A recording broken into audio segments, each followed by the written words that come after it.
നിങ്ങൾ കണക്കാക്കിയതിനേക്കാൾ എത്രയോ അധികമാണ് CPIM-ന്റെ സമ്പത്ത്. അത് നിങ്ങൾക്ക് കണക്കാക്കാനാവില്ല. എന്തുകൊണ്ട്?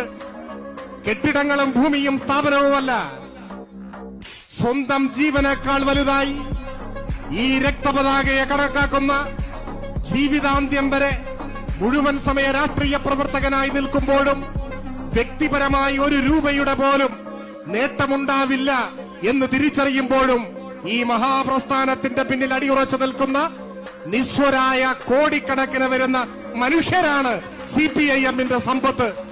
ആ CPIM-ന് നിങ്ങൾ വിലയിടാൻ വരുന്നു. നാളിതുവരെ റിസർവ് ബാങ്ക് ഓഫ് ഇന്ത്യ അച്ചടിച്ച മുഴുവൻ കറൻസി നോട്ടും ഒരു തട്ടിൽ വെച്ചാലും ഈ ഏറനാട്ടിലെ കമ്മ്യൂണിസ്റ്റുകാരനിരിക്കുന്ന തട്ട് താണു തന്നെ ഇരിക്കും. ഇത് കുഞ്ഞാലിയുടെ മണ്ണാണ്, ഇത് പൗലോസിന്റെ മണ്ണാണ്, ഇത് കുന്നപ്പള്ളിയിലെ സുബ്രഹ്മണ്യന്റെ മണ്ണാണ്. ഈ നാട് രാഷ്ട്രീയ മൂല്യങ്ങൾ ഉയർത്തിപ്പിടിച്ച് മുൻപോട്ട് പോകുന്നതാണ്. അതുകൊണ്ട് ബഹുമാന്യരായ മാധ്യമ പ്രവർത്തകർ, നിങ്ങളുടെ അധിക സമയ ജോലി തുടരുക. കാരണം അത് നിങ്ങളുടെ ഒരു ജീവിതമാർഗമാണ്.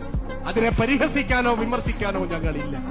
പക്ഷെ നിങ്ങൾ അറിയണം, നിങ്ങളെക്കാൾ നിഷ്ഠൂരമായി ഈ ജോലി ചെയ്തിരുന്നവരോട് ഏറ്റുമുട്ടി അവർ സൃഷ്ടിച്ച നുണപ്രപഞ്ചത്തിന്റെ മുകളിൽ വിജയ പതാക നാട്ടിയാണ് ഓരോ നിമിഷവും കേരളത്തിലെ കമ്മ്യൂണിസ്റ്റ് പ്രസ്ഥാനം വളർന്നു മുൻപോട്ട് പോയത്.